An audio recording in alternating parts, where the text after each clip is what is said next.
Bine v-am găsit, bine v-am regăsit, dragilor din Zodia Capricorn, oriunde v-ați afla.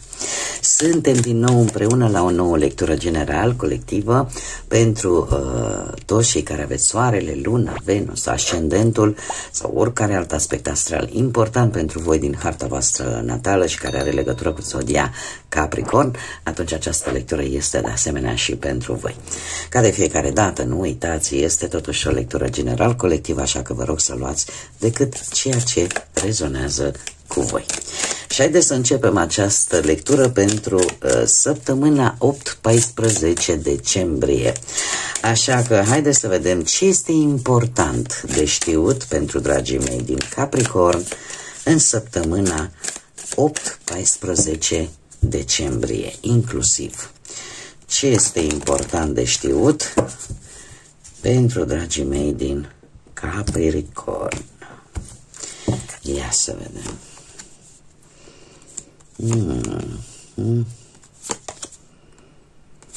Da, dragilor, se pare că pentru unii dintre voi este important un anumit proces, chiar proces legal, aș spune, în prima fază. Un proces care poate fi în mare parte relaționat poate cu un divorț sau cu un conflict între voi și poate o persoană familiară vouă, dar cumva eu zice că se definitivează într-un fel sau altul, se închide pur și simplu această situație.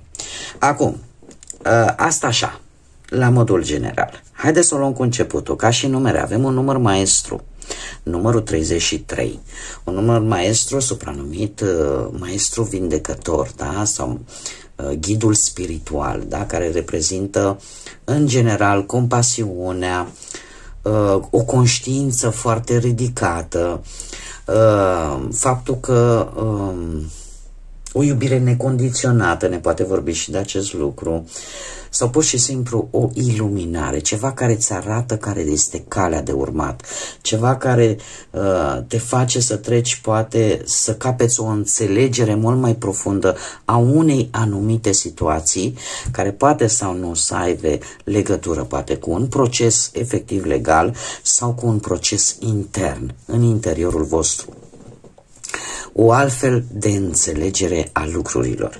De asemenea, avem numărul 31. Numărul 31 sau numărul 4, care ne poate vorbi de acea, cum să spun eu, acea protecție de care tu ai nevoie. Și poate toate acest proces să aibă legătură cumva cu stabilitatea ta, cu siguranța ta. De asemenea, mai avem și numărul 52 sau numărul 7. Numărul 7 care este guvernat de planeta Neptun, este un număr feminin, in, și care ne vorbește de o mare abilitate de a percepe tot ceea ce nu s-a putut vedea până în acest moment. Este vorba de, cum să spun eu, poate de meditație, în sfârșit poți să spui, chiar dacă tu nu arăți ceea ce simți în anumite momente, totuși apare un puternic simț de observație al lucrurilor, în așa fel încât gândirea voastră să fie una mult mai profundă la finalul acestui proces, care, cum am mai spus, poate să fie proces legal sau un proces intern. Este, în sfârșit, ceva se concluzionează, ceva se închide în această săptămână. Ca și planete, avem 3 planete. Avem prima planetă, care este Marte, Da, cumva începeți săptămâna așa într-o acțiune, într-o energie, foarte motivați, înfruntați provocările cu foarte mare energie, aveți inițiativă, aveți curaj, aveți ambiție, da? Dar în același timp aveți și acel mecanism de a vă apăra. Pe parcursul săptămânii apare influența lui Venus, care cumva încercați să vă relaționați, cel puțin pe plan afectiv, într-o formă cu totul și cu totul diferită față de cum ați făcut-o până acum. Vă implicați poate un pic mai mult decât poate v-ați implicat până în acest moment, într-o anumită situație.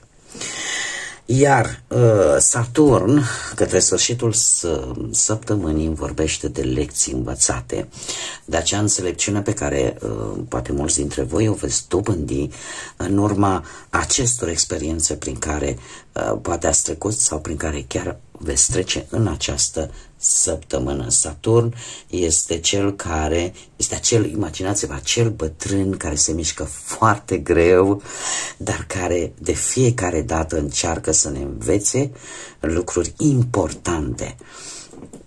Înțelepciunea vine în viața noastră nu doar studiind, este într-o legătură strânsă, în primul și în primul rând, cu experiențele propriei noastre vieți și cu ce învățăm noi din aceste experiențe. Haideți să vedem și ce ne spune tarotul, dragilor. Ce vine pentru dragii mei din Capricorn în săptămâna 8-14 decembrie. Să vedem.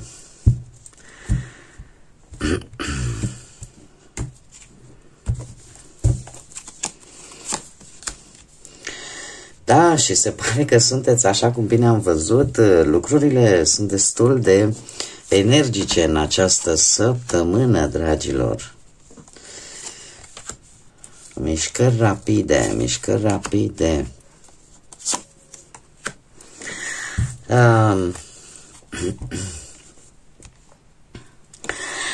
Cum sunteți voi? Cu acest 8 de bâte aș spune că sunteți foarte energici. Parcă nimeni nu vă poate opri.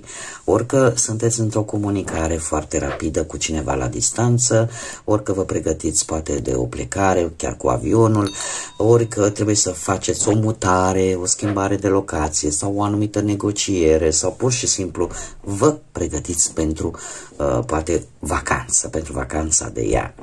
Sau primiți niște răspunsuri foarte rapid. Sau gândurile voastre vreți să le puneți în aplicare într-o manieră foarte rapidă. Acum, ce nu puteți voi vedea, avem un paj de monede. Că indiferent, cum să spun eu, cât de tare v-ați dori ca lucrurile să se dezvolte, da? Să se facă cât mai rapid, totuși e nevoie de informație. Pajul de monede, într-adevăr, spune, e momentul să acționezi, dar mai întâi obține acele informații necesare. Da? Pentru că în final poți obține ceea ce tu ți-ai propus, dar bazează-te, caută informații, nu acționa haotic, ca să zic așa.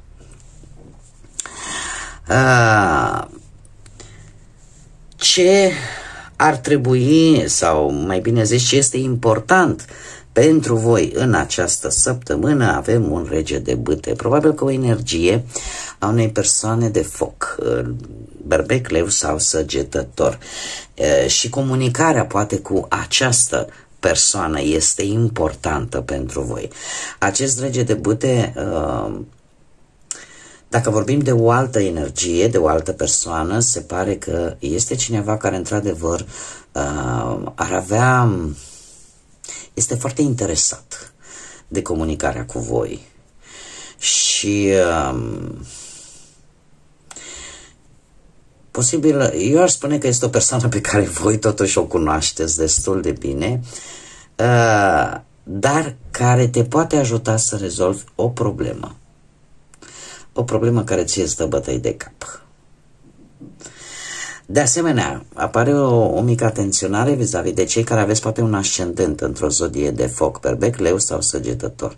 Încercați să aveți grijă totuși în această săptămână la impulsivitate și la acea ușoară aroganță, da? Pentru cei care aveți un ascendent în zodii de foc. Eu spune cu precădere mai mult, cred că berbec și chiar săgetător. Da, bun, în general zodiile de foc. Se pare că este cineva în care voi aveți încredere, este cineva, cum am mai spus, important pentru voi și care vă poate ajuta. Dacă, cum am mai spus, aveți un ascendent în această zodie de foc, se pare că ai istețimea de a obține lucruri și mai ales pe plan financiar. Și dacă vorbim pe parte sentimentală, se pare că există această comunicare pentru că vreți să faceți ceva împreună. Se anunță, eu aș spune, sau poate voi vă doriți o perioadă destul de stabilă, destul de liniștită în relația voastră, iar cei care chiar traversați poate o situație un pic mai negativă ar trebui cumva să se lucreze împreună la această relație pentru ca ea să-și revină și să funcționeze la parametrii normali. Pentru cei singuri, aș spune că vă veți convinge că există cineva la distanță care are sentimente, cum să spun eu, de grijă, de protecție față de voi. Ce trebuie să știți, dragilor? Trebuie să știți că există aici o altă energie de apă. Cineva, de fapt, aici vorbim de două energii destul de în vârstă. Destul de în vârstă sau cel puțin mai mari de vârstă față de voi. Sau putem vorbi de acele energii care au o mentalitate destul de matură, chiar pentru vârsta pe care o pot avea. Gândirea este a unui om foarte matur. Ce trebuie să știți că această energie este o energie de apă. Rac, pești sau scorpion este cineva care, indiferent cât de dificilă poate fi situația, reușește într-un fel sau altul să-și menține calmul, să-și mențină măsura, și să acționeze foarte diplomat, mai ales atunci când e vorba de conflicte. Se pare că ceea ce voi trebuie să știți este că ori pentru cei care sunt singuri cu predilecție, pentru cei care sunteți singuri, poate să apară cineva, m-am mai spus, ori mai mare de vârstă ca voi, ori cineva foarte matur în gândire, cineva foarte înțelegător, înțelegătoare, care de obicei te fascinează cu blândețea sa și cu felul în care vorbește și cu felul în care acționează. De asemenea, pentru cei care aveți poate un ascendent în aceste zodii de apă, trebuie să știți că diplomația și calmul și măsura vă pot ajuta în situațiile cu care voi vă confruntați în această săptămână. De ce anume trebuie să țineți voi cont? Și avem steaua, un arcan major important. Și acum că tot vorbim de zodii, dragilor, am spus că avem zodii de foc, berbec, leu, săgetător, avem zodii de apă, rac, pești, scorpion, avem zodii de pământ, la fel ca și voi, taur, fecioară sau capricorn, și avem zodia vărsător. Da? Asta ca să nu uit eu să spun zodiile. Deci de ce anume trebuie să țineți voi cont? Că nu trebuie să vă pierdeți optimismul, nu trebuie să vă pierdeți speranța și că în următoarea perioadă știți cum e, că indiferent ceva se închide, ceva se va închide, dar o altă lume și noi orizonturi se deschid pentru voi. Este o carte foarte pozitivă, chiar și lângă cărți foarte negative, cumva își păstrează, ca să zic așa, optimismul, acest arcan major. Așa că se nasc lucruri noi pentru voi, dragilor.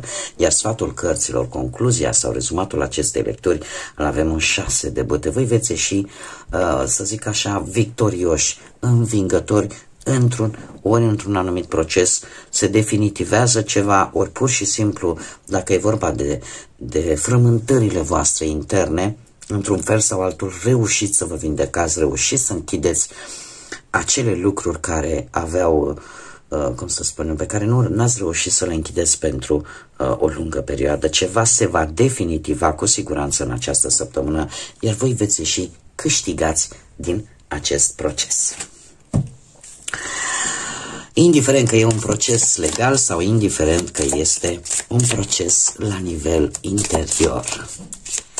Haideți să vedem și ce parte se deschide pentru voi, dragilor, în această săptămână. Și avem două porți. Ia să vedem. Avem partea misterelor.